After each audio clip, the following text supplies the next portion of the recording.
Good evening, everybody, and welcome to Live Irish Myths. My name is Anthony Murphy from Mythical Ireland.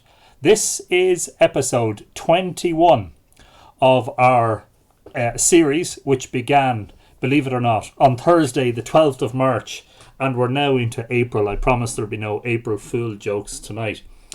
So we have had a terrific time in the past 21 days, in the past 3 weeks, this day 3 weeks ago. In that time, we've covered a range of subjects. We have read from lots of different threads of Irish mythology, from the mythological cycle and from the Ulster cycle and from the Finn cycle or the Fenian cycle. Not sure that we've done anything from the Kings yet, but we will get there. We will get there. So, as usual, before we start, it's always nice to thank a few people. I first of all want to thank Samantha Healy, who suggested Étaín as a subject for Live Irish Myths. So what I propose to do tonight is to give you the first part of the story. It's a story in 3 parts, and then tomorrow night we'll do parts 2 and 3 together. I hope, fingers crossed, that's hopefully the way it will go. All going well, we won't lose connection to the YouTube feed or the Facebook feed. Let's hope the technical deities are on our side tonight. I also wanted to thank, if you saw the promotional graphic for today's episode, you'll have seen a beautiful woman representing Étaín and a beautiful white horse. That image is by Henrique Messager on Pixabay. That's pixabay.com. And very grateful to Henrique for a beautiful photograph which I blended in with other elements to the graphic to promote today's episode. I also want to say thank you, one and all, to all of the Mythical Ireland patrons over on patreon.com. That's patreon.com/Mythical Ireland. In particular, I want to say a very special thanks to Yvette Tillema, who is the newest Mythical Ireland patron. And if you want to have a look and see what rewards you get for your patronage, go over there and have a look. Patreon.com/Mythical Ireland. And of course, I had the link ready. Typical of live TV. I'm started a couple of minutes late this evening as well. I tell you, can't get the staff these days. The staff being me and no one else. Okay, so I will start to say hello to... There's a load of people saying hello on Facebook and YouTube. And as usual, we'll get going with that before we start the reading proper. I hope you enjoyed last night's episode with reading from a paper by the wonderful author and scholar Morgan Daimler about the role of the Morrigan or the Morrigan in the Cá Moitura, the second battle of Moitura. I thoroughly enjoyed it. I thought there was wonderful interaction, and I hope you all enjoyed it yourselves. Over on YouTube, Royal Hill of Tara Ranger. Good evening, here we are again, 4 months, and it's April. Dana Hicks says hi from San Diego. Very good evening, Dana. Royal Hill of Tara Ranger, just remind us what your real name is. I can't remember if you told us. Dana Hicks is in San Diego. Hello, Dana. Lovely Irish name. Robert Bailey is in Chicago, in Illinois. Good evening, Robert. Tá fáilte rot. Erica Rivertree. Jiha Guiv. God's bless all here. Gia Gitch, Erica, you're very welcome along. And on Facebook, oh, hang on, the Curious Celt is saying hello from Antrim, County Antrim, up in the very north of the island. You're very welcome, Curious Celt. Nick Eska Casterton on Facebook says, good evening, Anthony. Hi, everyone. You're very welcome. Patricia McAteer is watching from Omeath in County Louth. Hello, Patricia. Barbara Barney is in Connecticut. Good evening, Barbara. Lovely to see you again. Mariana Dunn. Happy April the 1st from Virginia, USA. Not to be confused with Virginia, County Cavan. Aaron Durrett is saying hi, friends. Hello, Aaron. You're very welcome. A lovely, very beautiful Irish name. Daniel Welch. Hello, folks. How are we all keeping? Well, we're in great form. Speaking for myself anyway, I hope the rest of you are all in good form, keeping healthy and safe amidst the current epidemic. Callum Barrett says, evening all. Hello, Callum. You're very welcome along. Freya is checking in from Sweden. Hope you're all keeping well. Thumbs up, Freya. So far, so good. Catherine Woodruff is connecting with us from Wisconsin. Best part of the day, she says. Brilliant stuff. Wonder what time of the day it is there. It must be Wisconsin. Yeah, I can't even remember where that is. It's probably about 2 o'clock in the afternoon, something like that, Catherine, is it? Mike Egan says, good evening all. Fáilte a Michal, conas atá. Dana Hicks is in San Diego. Good evening, Dana. Yvette Tillema, I think you are amazing running the technical stuff. Thank you, Yvette, and a very special thanks this evening to you. Nice of you to join us. Yeah, well, it's touch and go sometimes, in the lap of the gods, as it were. Let's hope it's in the laps of the right gods. Rowan Grove, my own connection's a bit sludgy, but greetings from Denver. Hello, Rowan. Denver, Colorado. Jacqueline Kennedy Art is watching. Hi, Jacqueline. You're very welcome along again. Anita Pinagli is saying hi from Austria, from a former NUI Galway student in I presume that's Celtic civilization, is it? Well, brilliant, Anita. Lovely to have you along. Hope you enjoy yourself. Federica, hello from Torino, Italy. Hello, Federica. And our best wishes to our friends in Italy at this time. Barb Jordan is in Florida. Lovely and warm down there, I hope. Just watch out for the alligators. Catherine Wall McManus. Hi, Anthony and everyone. Hello, Catherine. Jermone, love this myth. Looking forward to all your insights. Well, this should be a good one. Fingers crossed. This is a local myth, as it were, pertaining to a monument that's only 4 miles in that direction. Jack Durkin says, hi, Anthony and everyone. Hello, Jack. Giagwich. Demi Woe is in from Colorado. We have another viewer from Colorado. You're very, very welcome to Live Irish Myths. Jacqueline Kennedy is in County Cavan and says, hi, Anthony and gang from Cavan. You're very welcome, Jacqueline. Kirsten Salisbury says, hi all. Hello, Kirsten. Lovely to see you again. Laura Adomitroy says, hello from Ballycomeen. Myths are memories of humanity. Thank you. You're very welcome, and it's great to have you. Hello, Anthony, says Vicky. Tracy O'Connor is waving. Hello, Tracy, you're very welcome. Jules Cousins, hello. Yes, agree. Look forward to 8 p.m. Oh, it's 10 past already. Martha Herrick Bravo, hello again from the Sunshine State, Florida. That's at least 2 viewers from Florida. You're very welcome, Martha. Good evening to you. Shamie McCarville says hello. Hello, Shamie. How are you keeping? Julianne Osborne is watching. Fáilte Roth, Julie, Céad Míle Fáilte, Gach Dinner. Was it Fud on Down around the world? Margaret Mack is saying hello from the Big Apple, New York. Hope you're keeping safe and well, Margaret. You're very welcome. Jack Durkin is in Navan in County Meath, on Ova, and perhaps that will make an episode or part of an episode. Where did Navan get its name from? Catherine Woodruff, 2 p.m. We are north of Chicago, west of Green Bay, Wisconsin. Very good. So, great stuff. Vicky is excited. Nancy Nichols says, thank you for... I sometimes find it difficult to read these. Thank you for your work from Texas. Good evening or good afternoon to Texas, from the east coast of Ireland, from Glan-na-Bóinne, from the Boyne Valley, from the home of the great monuments of Sheed and Broga and Brú-na-Bóinne. Julianne is in Oregon. Another West Coaster. Very good to see you, Julianne. Red Moonhead, woo! Happy Mythical Wednesday, and the same to yourself. Welcome to Mythflix. Judy McQueen is also in Oregon. I think Oregon takes it. Does it? Is Oregon the highest, the best represented state? Terry Roberts is in Halifax in Nova Scotia, or Alba Nua, or as you and I might refer to it, New Scotland. Very welcome, Terry. How are you? Angel Barboni Smith is in Missouri. Wow. Thank you for joining us, Angel. You're very welcome. Molly Michelle Kopeski is in St. Paul, Minnesota. This is the first episode I've been able to catch live. You are so welcome to Fáilte Roth.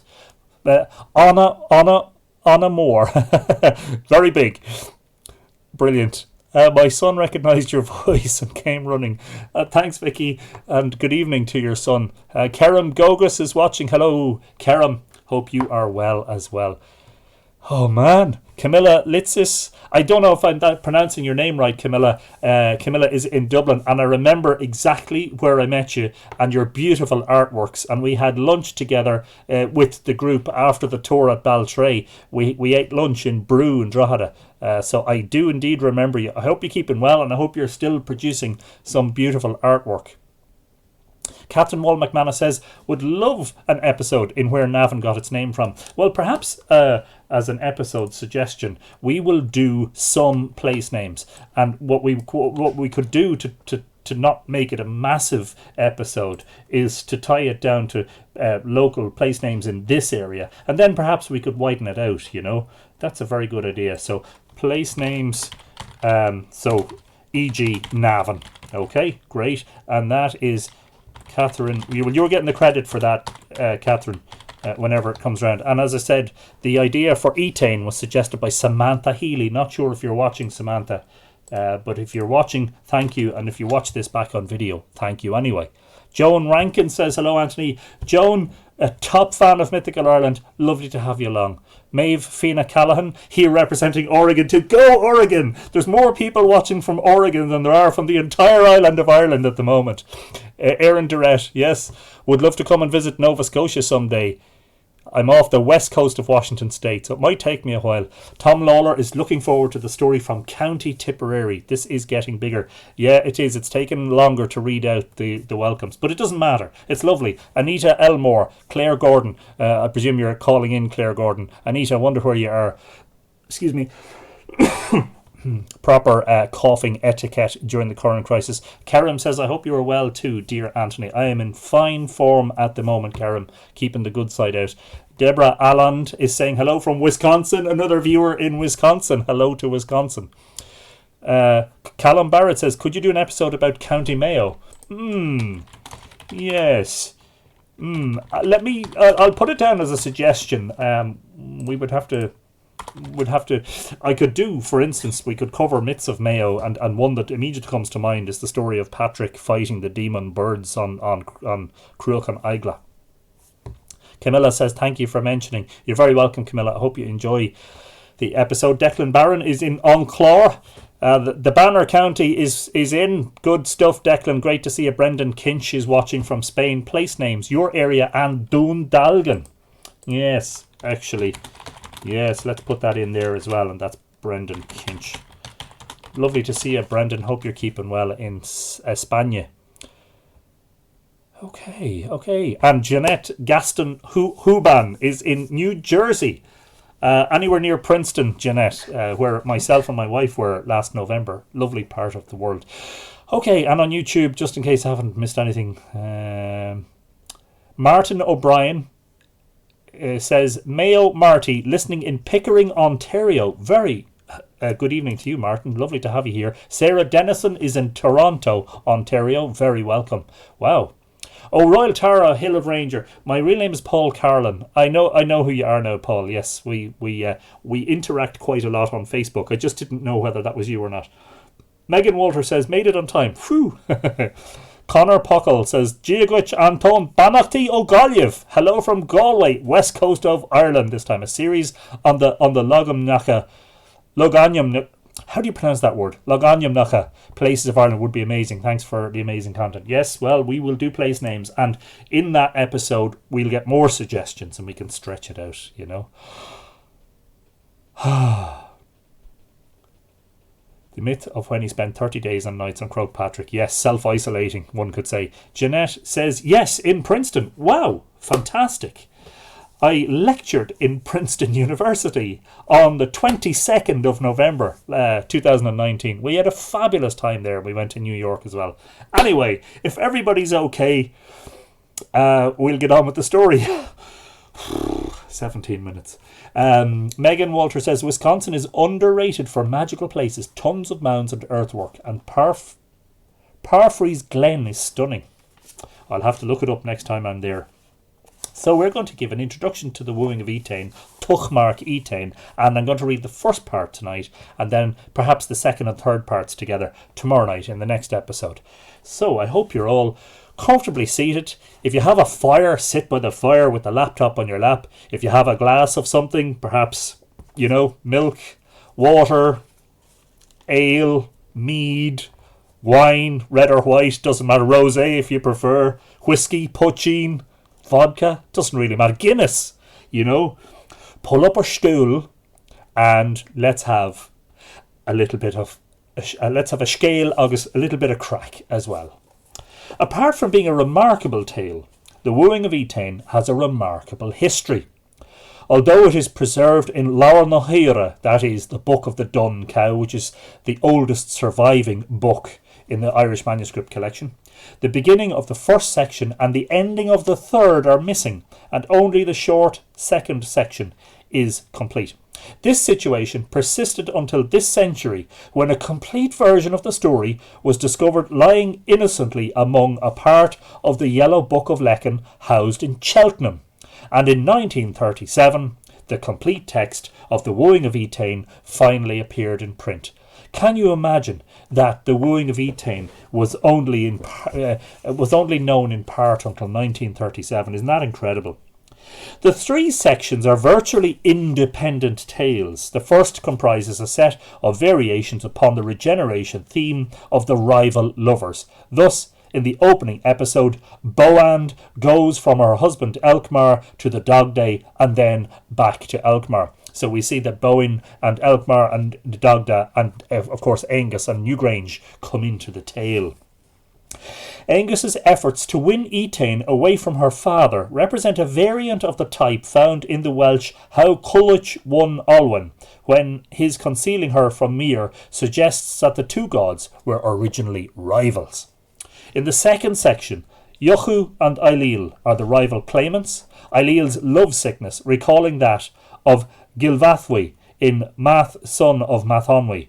I'm terribly sorry if I'm butchering the Welsh pronunciations. I've never spoken Welsh.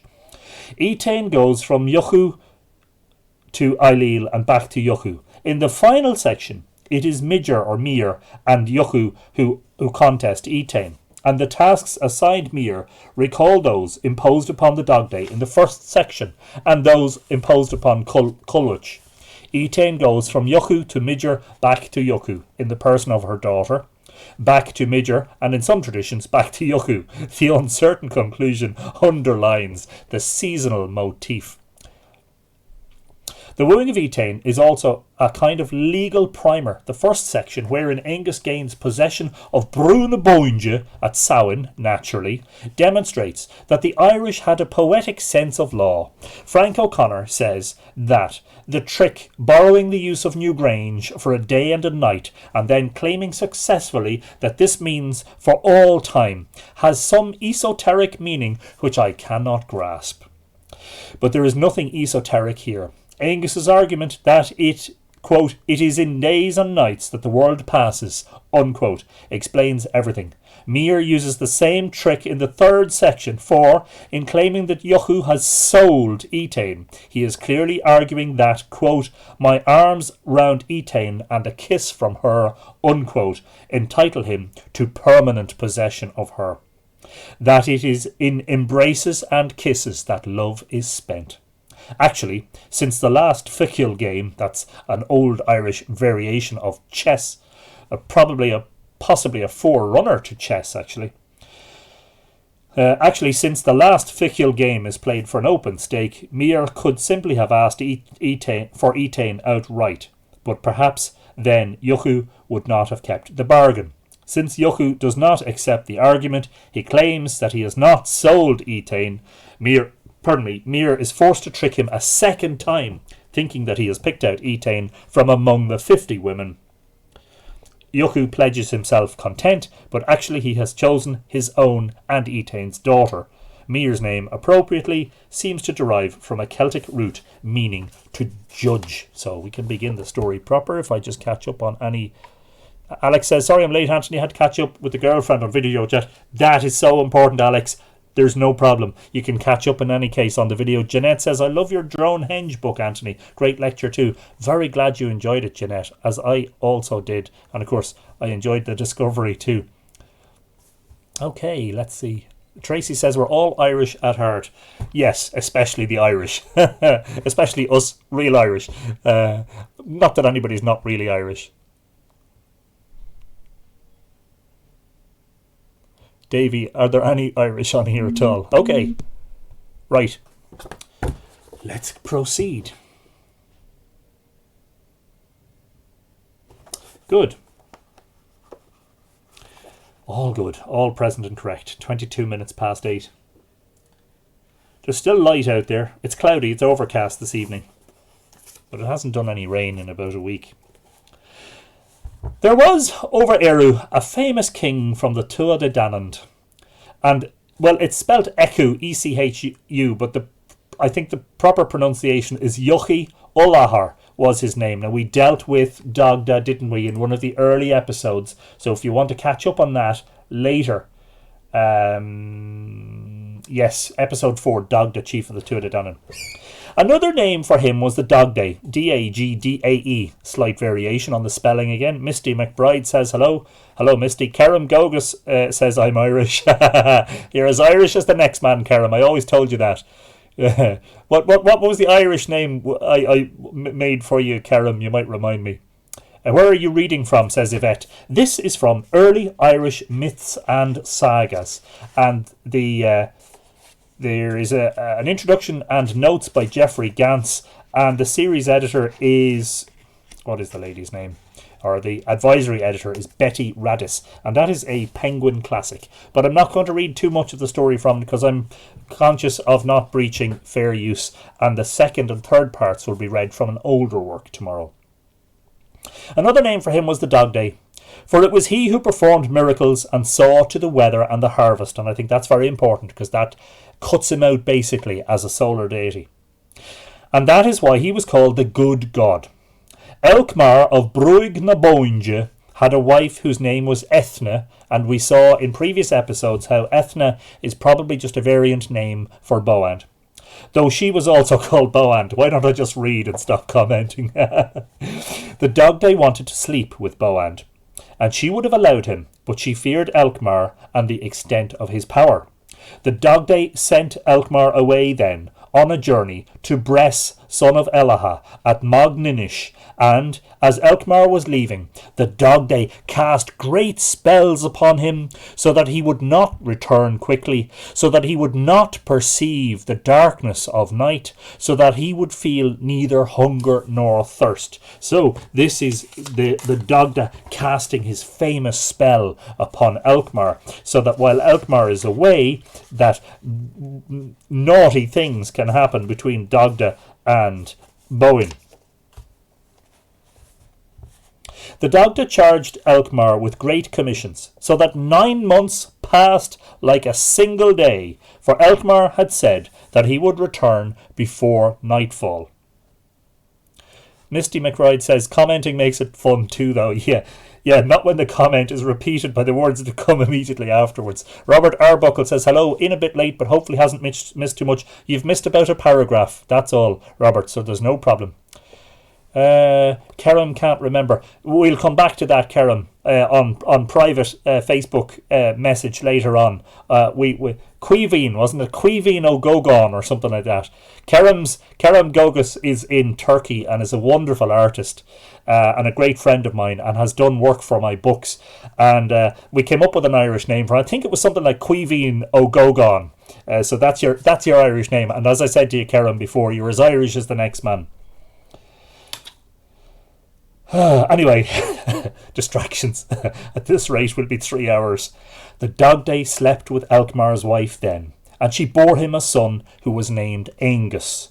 And by the time of Elkmar's return, she had so recovered that he had no inkling of her having slept with the Dagdae. The Dagdae took his son to be fostered in the house of Midger or Mir, because I think there's Lenishan on that, so it's more likely to be Mir at Brílé in Tethbay.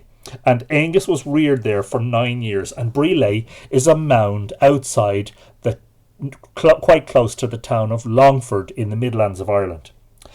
Mir had a playing field at Brílé, and 350s of the young boys of Eru were there together with 350s of the young girls.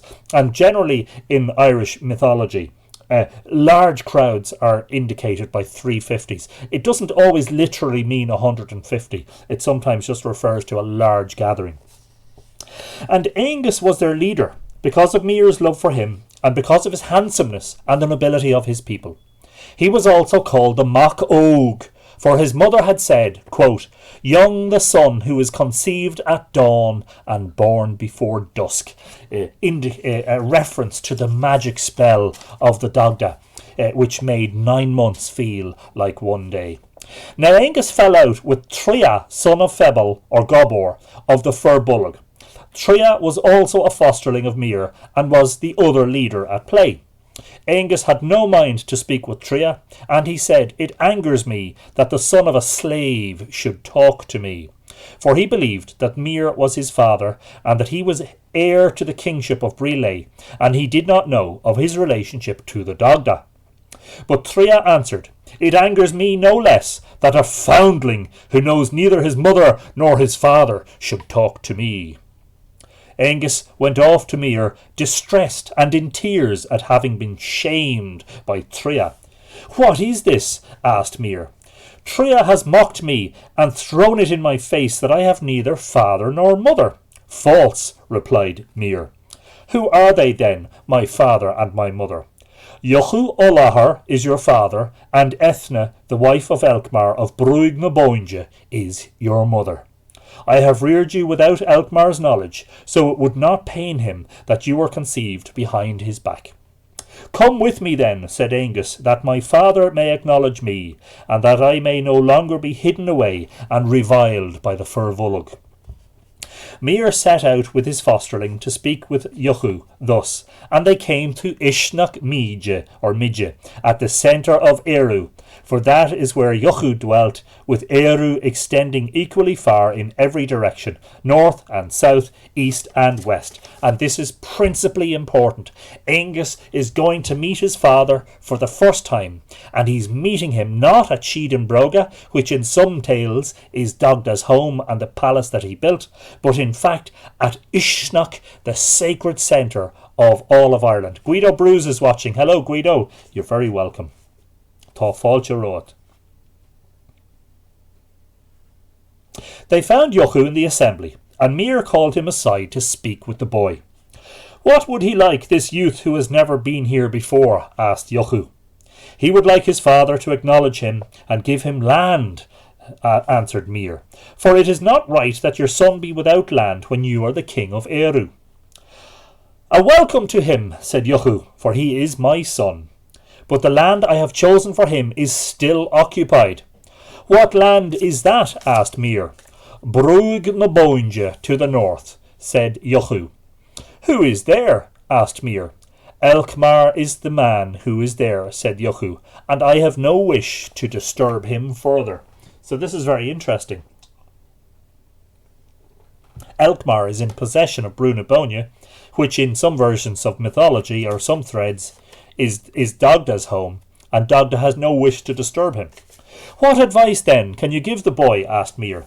Yochu answered, "This, he is to go into the Brúig at Samhain, and he is to go armed, for that is a day of peace and friendship among the men of Eru, for no one will be at odds with his fellow." I think I've got vibration notifications on, and I'm going to silence those. I'm going to put the phone into silent mode so we don't hear a nasty vibration every time somebody sends me a message. I apologise for the interruptions. Technical hitch again. I will sack my technical director. Anthony, you're sacked. Okay. He is to go into the brew at Samhain, and he is to go armed, for that is a day of peace and friendship among the men of Eru, and no one will be at odds with his fellow. Elkmar will be at Knock She in the brew, that's Newgrange, with no weapon but a fork of white hazel. Of course, we dealt with this, didn't we? We spoke about this in previous episodes. In his hand. He will be wearing a cloak with a gold brooch in it, and he will be watching thrice 50s of youths at play on the playing fields. Oh, sorry, the playing field singular. And I wondered in my Dronehenge book if this wasn't a reference to either Dronehenge or one or several of the great henges as playing fields. There's a terrific view of the henge sites from on the top of Newgrange Monument. Angus is to go to Alkmaar and threaten to kill him, but he should not do so provided he obtains his request. That request is that Angus be king in the Brew for a day and a night. But Angus must not return the land to Alkmaar until the latter agrees to abide by my judgment. Angus is to argue that the land is his by right in return for having spared Alkmaar, that he requested the kingship of day and night, and that it is in days and nights that the world passes. Maeve says, he's talking to himself now. Well, if you think about it, I'm sitting here talking to a screen. I'm only virtually talking to people. Yeah, I've lost the plot completely. This being indoors for several weeks is starting to crack me up. Yes, I think the white hazel came up in the Fionn McCool story, if I remember correctly. Yeah, that's it. Exactly, Alex. Thank you. Muir set out for his land then, and his fosterling with him. And on the following Samhain, Angus armed himself and went into the Brew and threatened Alkmaar. And the latter promised him a kingship of day and night in his land. Angus remained there as king of the land during that day and that night, and Alkmaar's people did his will. The next day, Alkmaar came to reclaim his land from the Mac Og, and at that a great argument arose, for the Mac Og, this is Angus, said that he would not yield the land until Alkmaar had put the question to the Dagda before the men of Eru. They appealed to the Dagda then, and he adjudged the rights of each man according to their agreement. By right, the land now belongs to this youth, Alkmaar concluded. Indeed it does, said the Dagda. He hewed at you menacingly on a day of peace and friendship, and since your life was dearer to you than your land, you surrendered the land in return for being spared. Even so, I will give you land that is no worse than the Brew. What land is that? Asked Alkmaar. Cletchuk, and the 3 lands about it, and the boys from the Brew playing before you every day, and the fruit of the Bowand for your enjoyment, that's the River Bóinne. Fair enough, let it be thus, said Alkmaar, and he set out for Cletchuk and built a fort there, and the Mac Og remained in the Brew. And that is the other version of the story about how Angus got the Brew. The first version being the go-all in Shida, the distribution of the mounds, in which Dagda builds all the mounds, including Newgrange, but forgets to build one for his son. And Angus asks him if he can have Newgrange for a night and a day, and Dagda agrees, but Angus refuses to give it back to him the next day. Interestingly, I've written about Cletchuk in my book Mythical Ireland, New Light on the Ancient Past, which was published in 2017. Cletchuk was sadly probably largely destroyed. There may be remnants of something beneath the ground at Rossnaree, overlooking the whole Bruna complex. Beautiful views from Rossnaree down across the valley and across to Sheedon, Broga, Shion Vrú and Knova Nouth. Now, where was I? I've lost my place now. Okay, fair enough, let it be so. And he set out for Cletchuk and built a fort there, and the Mac Og remained in the Brew. 1 year after that, Muir went into the Brew to visit his foster son, and he found the Mac Og on the mound of the Brew, on the mound, importantly, it being Samhain, with 2 groups of boys playing before him, and Alkmaar watching from the mound of Cletchuk to the south. Interestingly, the site of the henges, Dronehenge, Site P, Site LP2, the triple henges there, is also visible from Cletchuk. So if you were standing on Newgrange, you could watch games in progress there, and if you were simultaneously someone else was watching from Cletchuk or Rossnaree, you'd also be able to see the action.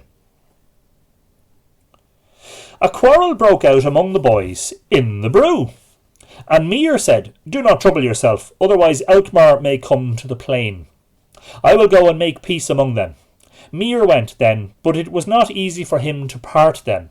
Moreover, a sprig of holly was hurled at him, and it put out one of his eyes. That's very interesting. A sprig of holly put out his eye. Mere returned to the Mock-Og, his eye in his hand, and said, Would that I had never come to seek news of you, for I have been shamed. With this blemish I can neither see the land I have come to, nor return to the land I have left. Not at all, answered the Mock-Og, for I will go to Dian Cecht, and he will come and heal you. Dian Cecht is the physician or healer of the Tuatha De Danann, the one that we encountered in the story of Cát Maeltuaire, the second battle of Maeltuaire. He was the one who said that when Lugh was asking everyone, what's your contribution to the battle, Dian Cecht said, I will heal any warrior of the Tuatha De Danann, no matter how gory or how serious his injury, so long as he hasn't had his head chopped off. Your own land will be yours again, and this land will be yours also, and your eye will be healed without shame or blemish. The Mock-Og went to Dian Cecht and asked him to come and save his foster father, who had been injured in the brew on Samhain, and Dian Cecht came and tended to Mir until the latter was well. Mir said then, Since I have been healed, it would please me to leave now. Well that, said the Mock-Og, but stay for a year, and see my warriors, and my people, and my household, and my land. I will not stay, answered Mir, unless I have a reward. What sort of reward? Asked the Mock-Og. Not difficult that, answered Mir.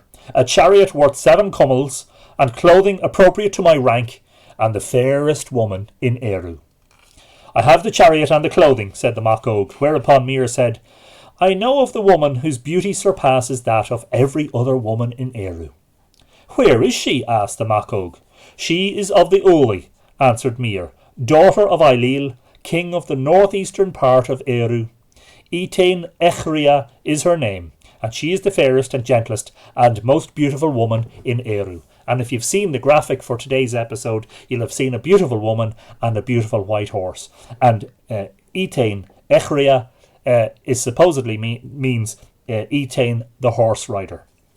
The Mock-Og went to seek Étaín then at the house of Ailill in Magninnish, where he was welcomed and where he spent 3 nights.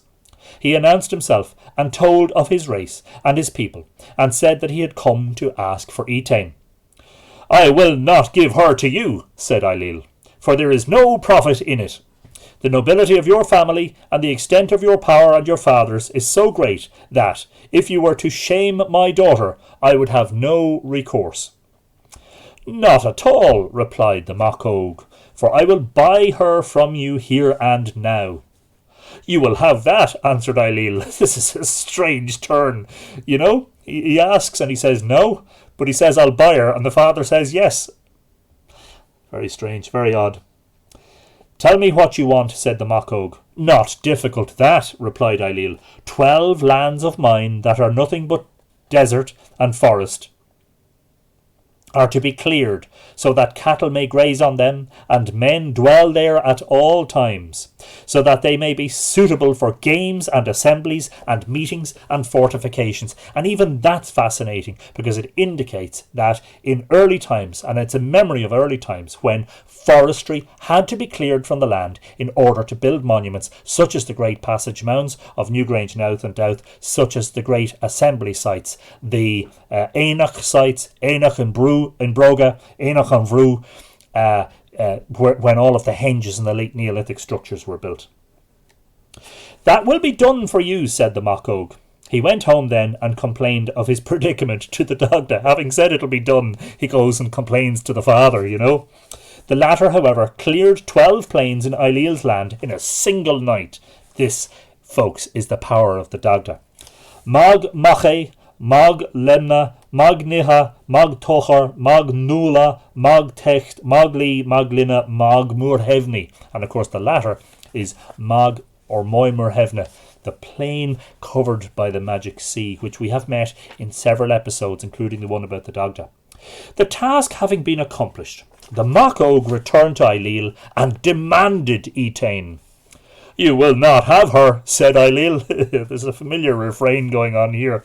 Until you divert from the land towards the sea 12 great rivers that are in springs and bogs and moors, the fruits of the sea will be brought to all peoples and families, thus, and the land will be drained. The Mock-Og went to the Dagda and again bewailed his predicament. And the Dagda in a single night caused the 12 great rivers to run towards the sea, where they had never before been seen.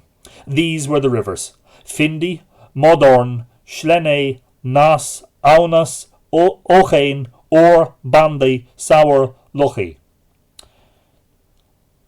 That's 10. It says 12 rivers, and here's the rivers, and it names 10. Only in Ireland. Only in Ireland could you ask someone, name me 12 rivers. Oh, I'll name them. And name 10 of them, leaving 2 out. This task, maybe some rivers are doublets, you know. Like, remember in the story about Bóinne, we heard about one reference in Dunshanicus suggests that Bóinne is actually from 2 separate rivers, the Bow River and the Finn River. This task also having been accomplished, the Mac again went to Ailill and demanded Étaín. You will not have her until you buy her, said Ailill, for after you take her away, I will have no further good of her, only what you give me now. What do you want then? Asked the Mac. I want her weight in gold and silver, for that is my share of her price. Everything that you have done so far has profited only her family and her people. You will have that, said the Mac. The woman was brought to the centre of Ailill's house, and her weight in gold and silver was handed over. That wealth was left with Ailill, and the Mac took Étaín home with him. Finally. Now, it's been a while since there were any comments. I'm just making sure that the feed is still okay. Perhaps on Facebook somebody might let me know that everything's still okay. Jack Durkin said it is, and that comment has been there for ages. So I'm just worried that perhaps there's something amiss. Mir welcomed the 2 of them. He slept with Étaín that night, and the following day his clothing and his chariot were given him, and he thanked his foster son. He stayed a year in the Broga with Angus. Yvette says, okay, brilliant stuff, thank you, Yvette. And then he returned to Bríle and his own land, and he took Étaín with him. As he was leaving, the Mac said, Look after the woman you are taking with you, for there awaits you a woman of dreadful sorcery, a woman with all the knowledge and skill and power of her people. Pardon me. She has, moreover, my guarantee of safety against the Tuatha De Danann. This woman was Fuamnach, wife of Mir, from the family of Beochach, son of Uranel. She was wise and clever, and she was versed in the knowledge and power of the Tuatha De Danann, for the Druid Bressel had reared her before her engagement to Mir. Fuamnach welcomed her husband, and she spoke much of friendship to them. Come, Mir, she said, that you may see your house and your lands, that the king's daughter may see your wealth. Mir went round all his lands with Fuamnach, and she showed his holdings to him and to Étaín. He took Étaín back to Fuamnach then. Fuamnach preceded Étaín into the house where she slept, and she said to her, The seat of a good woman have you occupied. With that, Étaín sat in the chair in the centre of the house, whereupon Fuamnach struck her with a wand of scarlet rowan, very interesting, and turned her into a pool of water. Fuamnach went to her foster father Bressel then, and Mir left the house to the water that had been made of Étaín. After that, Mir was without a woman. In a single incident, Mir is deprived of both his wife and his, should we call her his concubine? The heat of the fire and the air and the seething of the ground combined to turn the pool of water that was in the centre of the house into a worm, and they then turned the worm into a scarlet fly, and in some versions of this myth the scarlet fly is described as a butterfly. This fly was the size of the head of the handsomest man in the land, and the sound of its voice and the beating of its wings were sweeter than pipes and harps and horns. Its eyes shone like precious stones in the dark, and its colour and fragrance could sate hunger and quench thirst in any man. Moreover, a sprinkling of the drops it shed from its wings could cure every sickness and affliction and disease. Could we have a few droplets from the wings of Étaín for the current situation in Ireland? Amen. This fly accompanied Mir, not just in Ireland, by the way. The COVID-19 virus is all around the world as we speak. This fly accompanied Mir as he travelled through his land, and listening to it and gazing upon it nourished hosts in their meetings and assemblies. Mir knew that the fly was Étaín, and while it was with him he did not take another wife, for the sight of it nourished him. He would fall asleep to its buzzing, and it would awaken him when everyone approached who did not love him. Eventually, Fuamnach came to visit Mir, and to guarantee her safety, 3 of the Tuatha De Danann came with her, Lu, and the Dagda, and Ogma. Mir upbraided Fuamnach, and said that but for the guarantee of those who had come with her, she would not have been permitted to leave. Fuamnach answered that she did not regret what she had done, that she preferred being good to herself to being good to anyone else, and that wherever she went in Eru, she would bring nothing but evil to Étaín, wherever and in whatever shape the latter might be. Fuamnach had brought from the druid Bresal Etholom great spells and incantations with which to banish Étaín from Mir, for she knew that the scarlet fly that was entertaining Mir was Étaín. As long as he could watch the scarlet fly, Mir loved no woman, and he did not enjoy food or drink or music unless he could see it and listen to its music and its buzzing.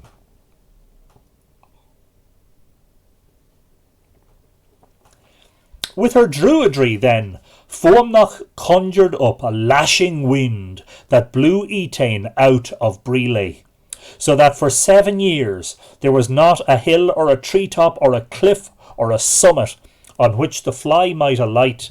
Only the rocks of the ocean and the waves. Sounds a little bit like the fate of the children of Lear. And it floated through the air until at last it alighted on the garment of the Mock Og, on the mound of the brew.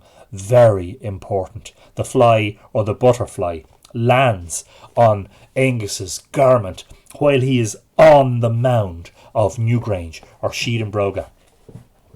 The Mock Og said, "Welcome, Étaín, troubled wanderer. You have endured great hardships through the power of Fuamnach.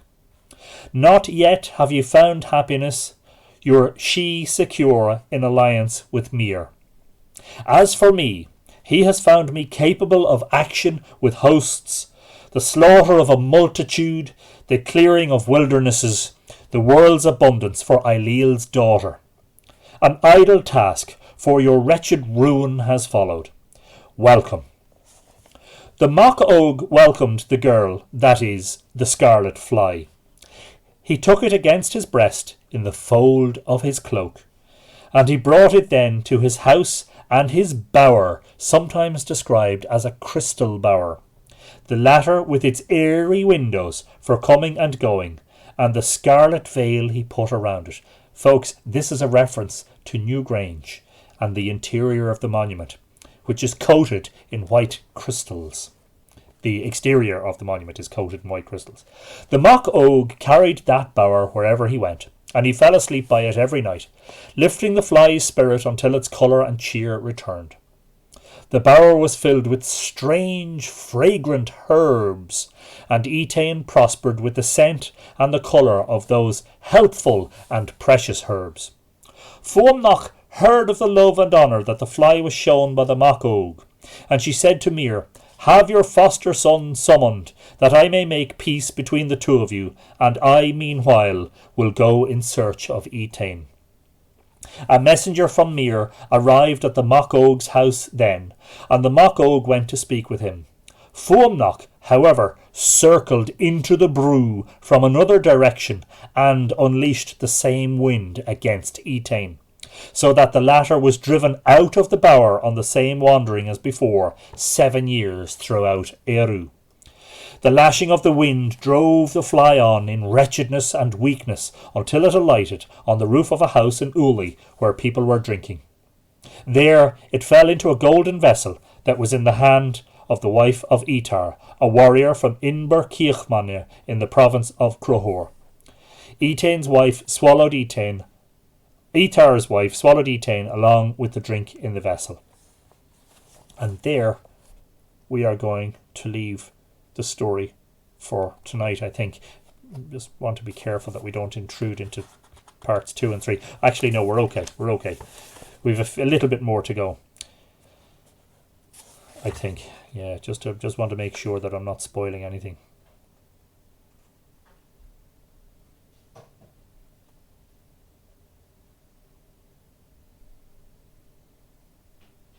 Yeah, no, we'll leave it there. That is part 1 of Tochmarc Étaín. Tomorrow I'm going to read parts 2 and 3. There is more though, because I wrote about this, and fascinatingly, I wasn't the only one. Many scholars actually interested in the story of Tochmarc Étaín.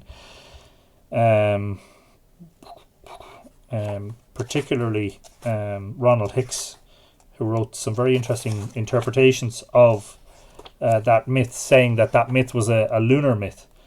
Here we go. I'll just read a little bit of this. So this is from my own book, Mythical Ireland, New Light on the Ancient Past.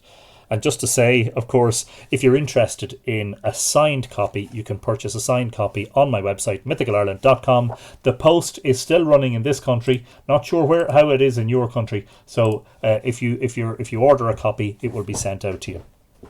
Writing in 2009, Ronald Hicks of Ball State University suggested in a paper entitled Cosmography in Tochmarc Étaín that the story of the Wooing of Étaín was, quote, meant as an allegory about lunar cycles in which Étaín represents the moon, unquote. These lunar cycles, wrote Hicks, include the 19-year Metonic cycle. This is Yvette. This is page 26 of Mythical Ireland. These lunar cycles, wrote Hicks, include the 19-year Metonic cycle, which was, quote, likely to have been of interest to the ancient Irish, unquote. Yes, Callum, you can get the books on Amazon, and I will paste in my my Amazon author page so that you can see all of the books in one place. So that should just appear as a comment there, that link, and I'll also paste it in onto YouTube.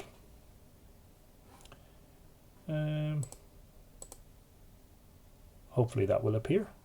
Let me just refresh that.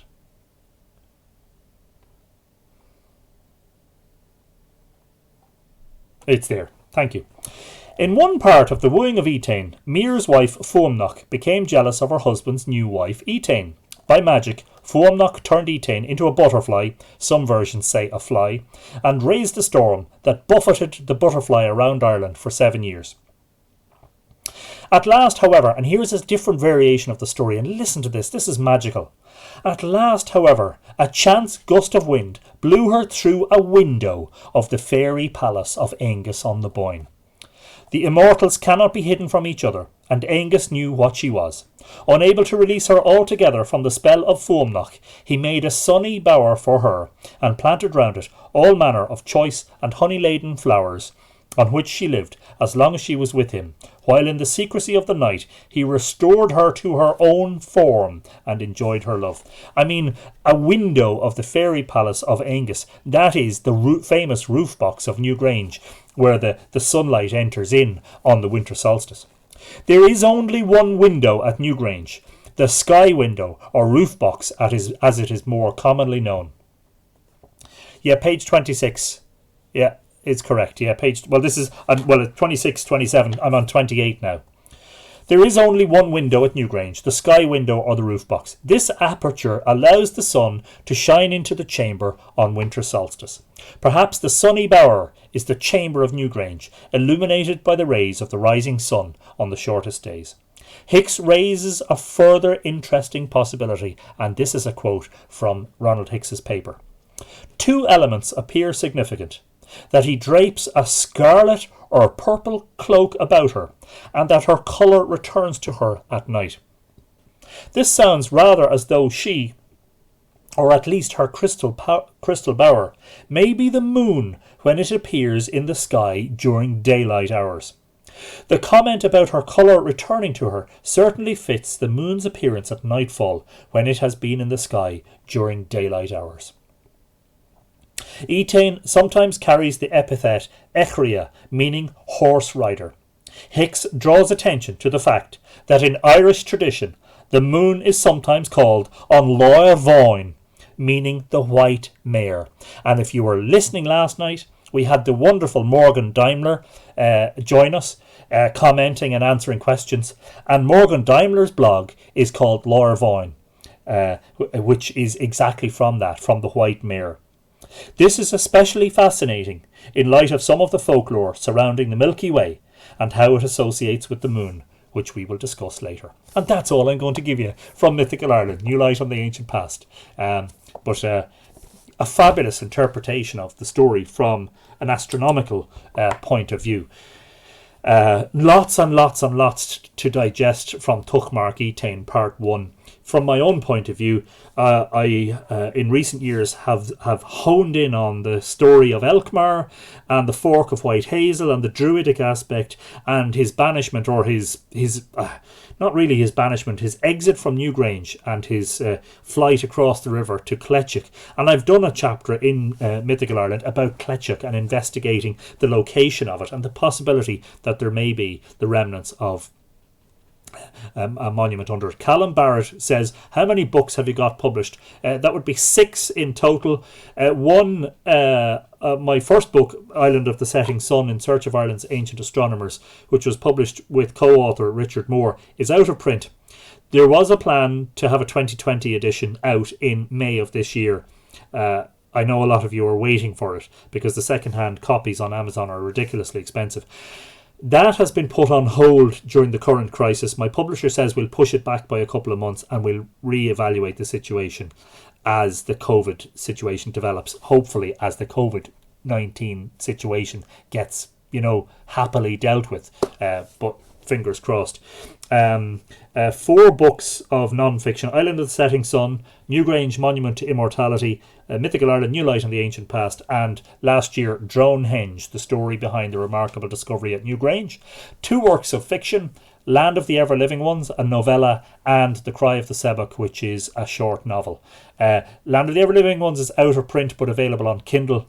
The Cry of the Sebok is available direct from me as a paperback and is also available on Kindle.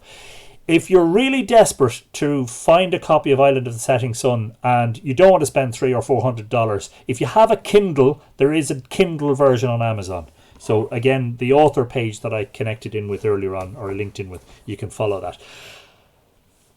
There's so much, isn't there? I mean, there's so much. We're 21 episodes in and we've about 40 suggestions for episodes. And some of those, in fact, one of the suggestions is Toynbo Coolnge. Toynbo Coolnge would easily make 10 or 12 episodes, easily. So lots and lots and lots and lots to come. If there's any questions specifically pertaining to tonight's story, Tochmarc Étaín, or the first part of the story of the Wooing of Étaín, I'd be very glad to answer them. It's such a great book of yours, Anthony Kerrim. I read some of it, but I need to read it more a couple of times to digest the material and understand properly. Is that Island of the Setting Sun, Kerrim? Yeah, Island is to date my biggest work, actually. I should also tell you that I have another 2 books. I have another book written which I'm trying to get published. It's a kind of work of fiction. And I am currently writing book number 8, or at least I was before the COVID-19 outbreak. I'm writing it on an old typewriter. Tanya Noble says, I missed it all. Don't worry, Tanya. The video will be available pretty quickly after we finish here on Facebook. And I will also upload a video to YouTube. If the live stream has been okay, then the live stream video will do it. So don't worry, it'll all be available immediately or fairly quickly on Facebook and YouTube. Jermone says, thanks, Anthony. Well, thanks for coming along, Jer. Glad you enjoyed the On Scale a Nucht. Mike Egan, great story. Thank you so much, Anthony. These are keeping me sane while stuck at home. I'm glad to hear it, Mike. They're doing exactly the same for me. What a wonderful thing to do. Oh, Kerem is referring to the Mythical Ireland book. Of course, Kerem. Yes, of course. And your wonderful artwork's in there as well, which makes it even better again.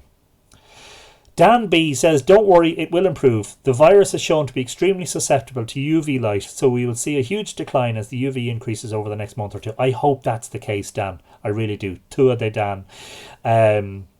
Yeah.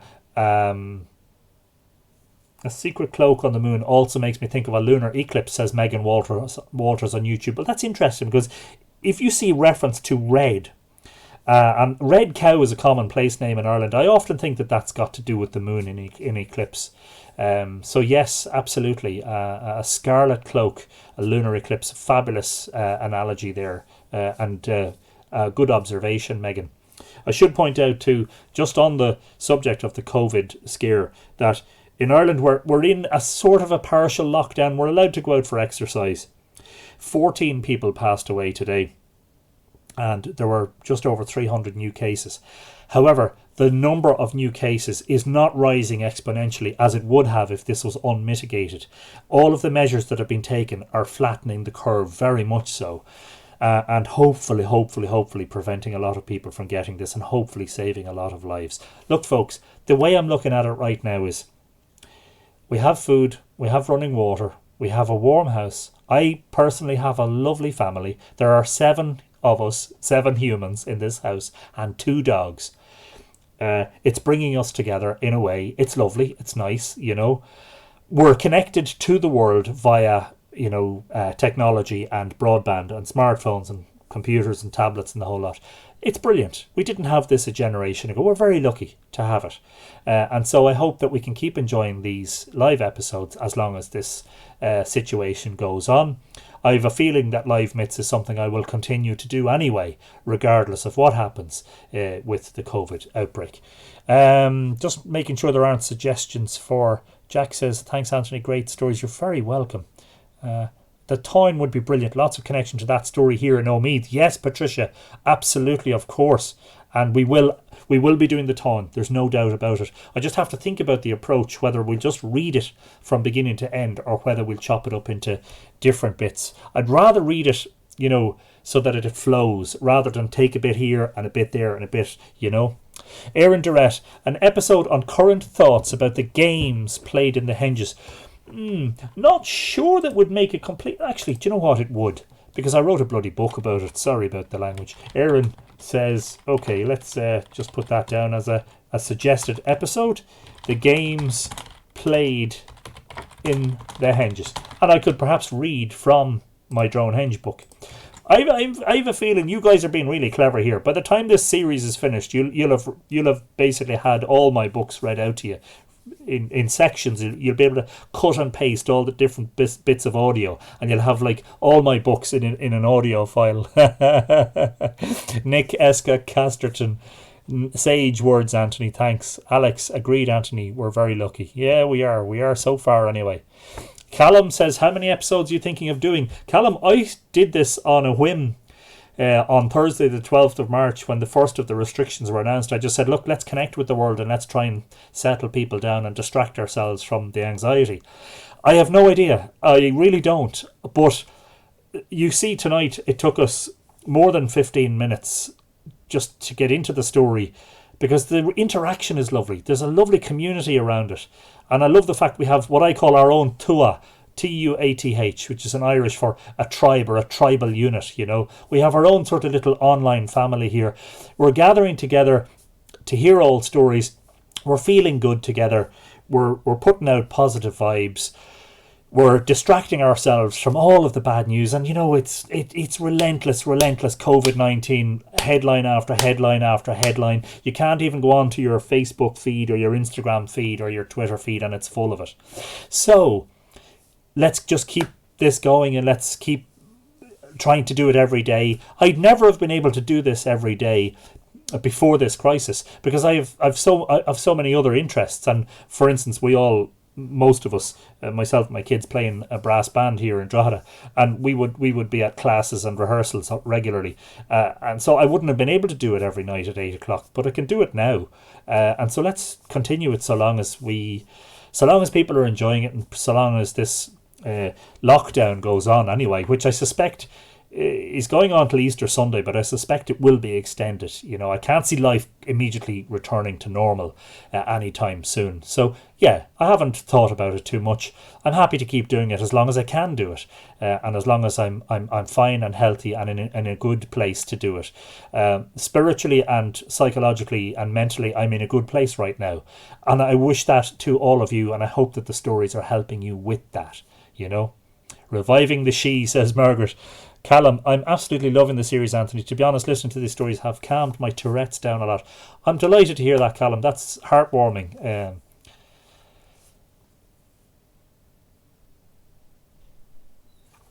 bit emotional there. Thanks for that. We are the Tua. I'm going to use that in my Celtic group instead of community. Lovely, lovely, lovely. Well, come here. Have a lovely evening, the whole lot of you. And keep the suggestions coming, keep the comments and the questions coming. Don't forget to always say where you're watching from. If you're on YouTube and you have a handle, please remind me of your real name, because I will forget.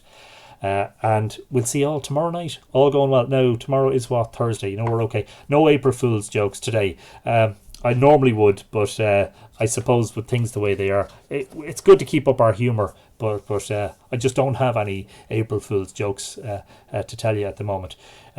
So we'll close out episode 21. Tomorrow's 22. We'll return to Tochmarc Étaín and tell the rest of the story tomorrow evening.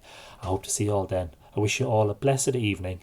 Banachty, Sláinte, Ihawa, and don't forget to come back again tomorrow night. Slán and Slán go fóil, which means goodbye for now. See you all tomorrow. And YouTubers, you're still watching. You get the bonus few seconds at the end. A very good night to all of you as well, and I hope to see you